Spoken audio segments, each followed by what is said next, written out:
टूट गई ये चार्जर? नहीं, उसका कैप ही खुला है। नहीं तो किसी ट्रक के नीचे देखो तोड़ू उसको, नहीं टूटी।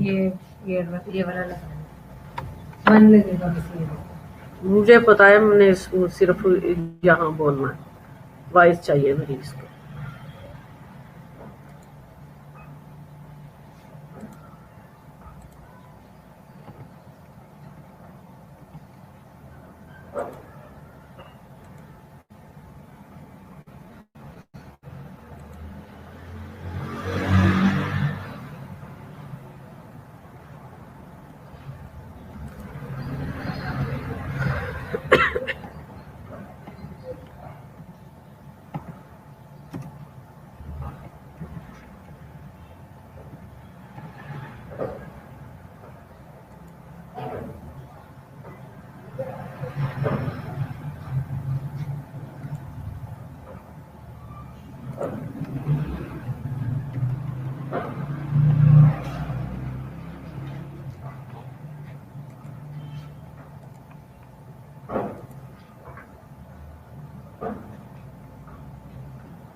जी अस्सलाम वालेकुम, कैसे हो students?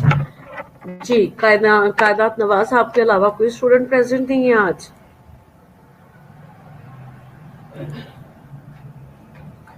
Students are you listen me? जी आना शुरू हो गए हो, हमारा भी आ गई है जी। गुड बेटा, जो लेक्चर मैंने कंटिन्यू किया हुआ था उसी को लेके चलते हैं।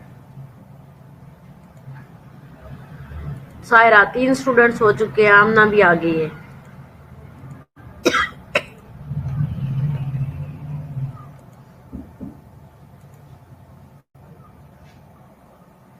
कायनात नवाज, अमारा, आमना, सायरा अली, जवेरिया भी आ गई है जी। मैं आपको उस लेक्चर तक लेके जा रही हूँ। प्लेसेंटा अब्रप्शन भी हो चुका है।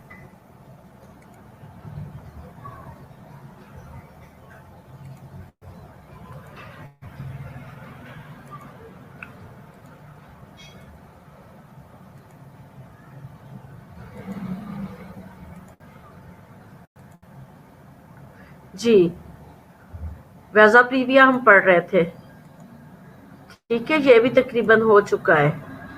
वैजा प्रीविया की मैनेजमेंट की तरफ हम जा रहे थे, ये भी हो चुकी, मैनेजमेंट भी हो गई है। डेफिनेशन ऑफ प्लेसेंटा सुसेंचुरेट, प्लेसेंटा सुसेंचुरेट भी हो गया था बेटा, ठीक है। ये मैंने पिक्स आपको दिखा दी थी स्टूडेंट्स। अनीजा, आमिना, एमन, जवेरिया, कायनात, हमारा बेटा यहाँ तक क्लियर था? सुबह भी आप लोग ही थे थोड़े से मेरे साथ, तो ये यहाँ तक जो है बाय जो है लोबेट या bilobular placenta, bilobe placenta, ठीक है, ये भी आपको मैंने बता दिया था। प्लेसेंटा सुसेंचुरेट, प्लेसेंटा जो है वेलामेंटस, एक ही चीज है, ठीक है। इंसर्शन ऑफ द प्लेसेंटा ये भी हो चुका है, प्लेसेंटा सुसेंचुरेट ठीक हो गया। अब रप्चर ऑफ यूट्रस जो इसकी काज है एपीएच, मैं आपको बता रही थी एपीएच की काजिस। एपीएच की काजिस में प्लेसेंटल काजिस चल रही थी। प्लेसेंटल काजिस पे मैंने आप लोगों को जो है प्लेसेंटा प्रीविया, प्लेसेंटा जो है सुसेंचुरेट, अक्रीटा और जो है प्लेसेंटा जो है वैसा प्रीविया, ये सारे मैंने आपको पढ़ा दिया। और इसकी एक काज में जो है रप्चर ऑफ द यूट्रस था कि अगर यूट्रस भी रप्चर हो जाए तो एपीएच हो सकता है। Uterine rupture is a serious event during child birth bye which the integrity of the myometrial wall is breached, ठीक है। अब इसमें जो है मायोमेट्रियल वॉल मीन के जब यूट्रस रप्चर हो जाती है और in an incomplete rupture the peritoneum is still intact, when a complete rupture the contact of the uterus may be spill into the peritoneal cavity or the broad ligaments। तो अगर तो uterus incomplete जो है वो rupture हुई है तो तब तक पेरिटोनियम लेयर उसके साथ जो है वो टच होती है।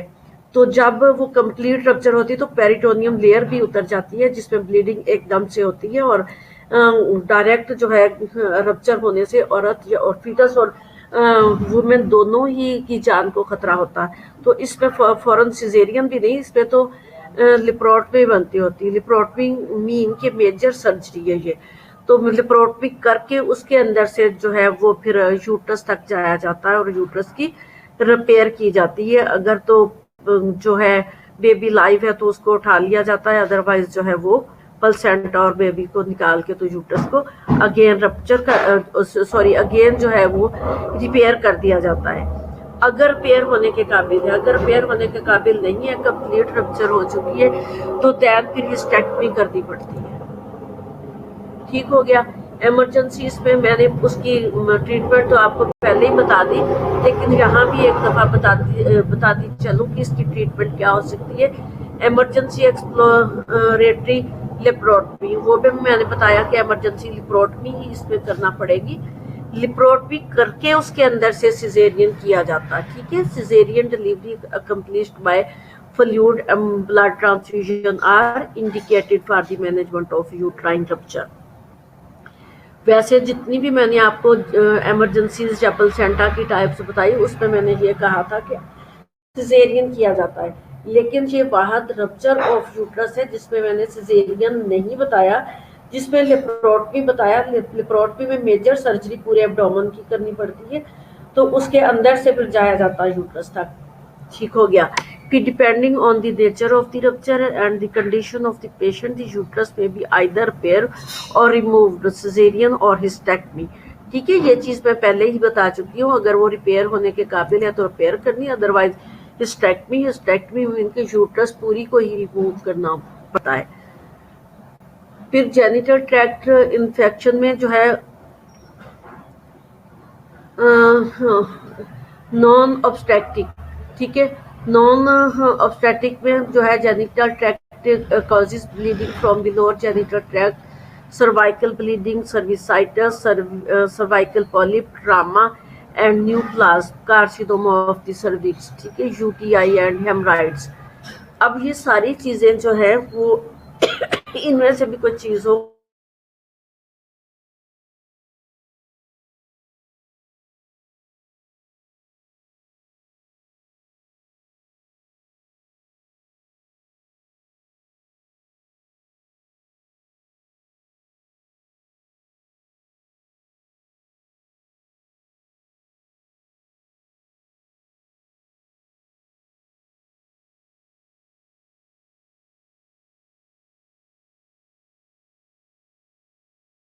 दोनों इन्फेक्शन मैंने आपको जब पढ़ाना स्टार्ट कराया था तो एंटीनेटल में बताया था कि अगर वेजिनाइटिस, सर्विसाइटिस या लोअर जो है जेनिटल ट्रैक्ट में इन्फेक्शन है तो जो है फर्स्ट ट्राइमेस्टर में अबॉर्शन हो जाता है, जो ब्लीडिंग होगी वो अबॉर्शन होता है। तो ये जो है अगर अबॉर्शन नहीं होता तो या फिर लेट इन्फेक्शन होता, ठीक है। ये इन्फेक्शन जो है वो ऑब्स्टेटिक के दरमियान भी हो सकते हैं, उससे पहले के भी चल रहे होते हैं। अब ये डिपेंड करता है कि इन्फेक्शन जो है वो प्रेगनेंसी से पहले हुआ था या बाद में। अगर पहले हुआ था तो फर्स्ट ट्राइमेस्टर में ही जो है ब्लीडिंग स्टार्ट हो जाती है, तो उसी वक्त जो है या तो 90% चांसेस होते हैं कि उस वक्त अबॉर्शन हो जाए। अगर वो प्रेगनेंसी के दौरान जो है तब इन्फेक्शन हुआ तो 50-50 चांसेस होते हैं, और अगर उसमें एपीएच हो जाता है तो एपीएच जो है वो मैनेजेबल है, बट इन इन्फेक्शंस की वजह से कंजेनिटल एब्नॉर्मेलिटीज आ जाती है। दूसरी, अगर सर्वाइकल पॉलिप होगा तो डेफिनेटली जो है वो ब्लीड ही करता रहेगा, ठीक हो गया। दूसरी, कार्सिनोमा ऑफ द सर्विक्स है तो भी ब्लीड करता रहेगा, हेमराइड्स है तो भी ब्लीड करता रहेगा। वाहिद जो है सर्विसाइटिस, वेजिनाइटिस, ट्रॉमा और यूटीआई, इन चीज़ों को हम कवर अप कर सकते हैं। अगर इसमें जो है वायरल इन्फेक्शंस हैं तो वायरल इन्फेक्शन की वजह से सेकंड या थर्ड ट्राइमेस्टर चल रहा है तो कंजेनिटल एबनॉर्मेलिटीज हो सकती हैं उसमें। Bleeding disorders, a bleeding disorder is a condition that affect the way of your blood normally clot. Clotting factor, you know कि bleeding disorder क्या होता है, तो ये clotting factors normally नहीं होती। The clotting process also known as coagulation profile जो है वो करवानी पड़ती है। उस वक्त हमें क्लियर करना पड़ता है कि कोगुलेशन प्रोफाइल नॉर्मल चल रही है या उसमें कोई डिफेक्ट है। उसमें क्लॉटिंग फैक्टर टाइम जो है वो कम तो नहीं है व्हेन इंजर्ड, जब भी कोई इंजरी है या ब्लीडिंग हो रही होती है। Some time certain condition prevent blood from clotting properly which can result in heavy or prolong bleeding. और ये जो है सम टाइम प्रोलॉन्ग फैक्टर जो है वो प्रॉपर या प्रिवेंट नहीं कर सकते और करते हैं तो प्रोलॉन्ग ब्लीडिंग होती है, जिसपे रिस्क फैक्टर ये होते हैं कि पता नहीं ये जो है कोई क्लॉटिंग फैक्टर में प्रॉब्लम तो नहीं, ठीक है। फिर कोगुलेशन प्रोफाइल करके तो पता करवाना पड़ता है कि पेशेंट को क्या प्रॉब्लम है। दूसरी, अब रेफरेंस आ गया तो मैं आपको दूसरा लेक्चर लोड करके स्टार्ट करवा देती हूँ, क्योंकि हमारे पास टाइम कम है, सिलेबस काफ़ी सारा पड़ा हुआ है, तो मैं लोडिंग दोबारा करने लगी हूँ बेटा।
जी स्टूडेंट्स, दूसरा अपलोड हो ही नहीं रहा, मैं यही फिर रिपीट कर देती हूँ आप लोगों को।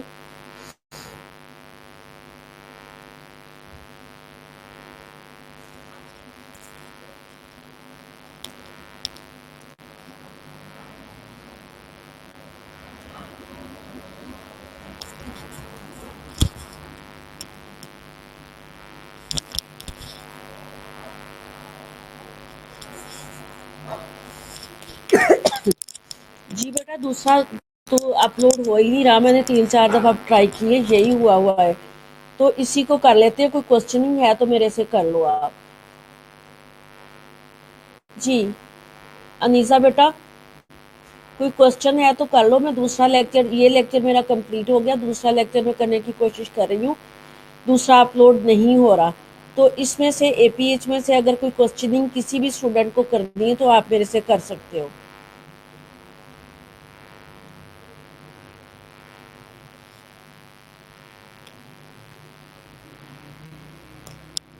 अनीसा के अलावा कोई स्टूडेंट प्रेजेंट नहीं है?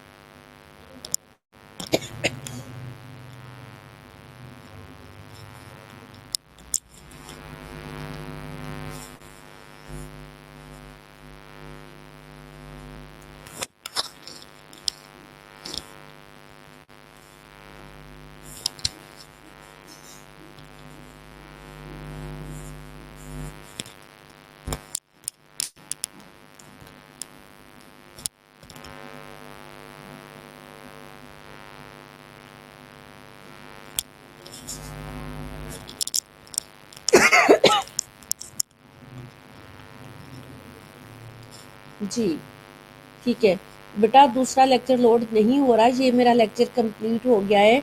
मैं कह रही हूँ कि अगर किसी को कोई क्वेश्चनिंग करनी है एपीएच में से, इतनी चीज़ें मैंने पढ़ाई हैं, तो आप क्वेश्चन कर सकते हो।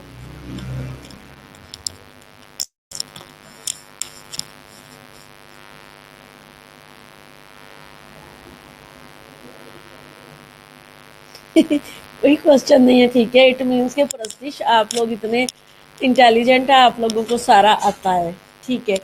मैं फिर अटेंडेंस लगाती हूँ और आप लोगों को फारिग कर देती हूँ।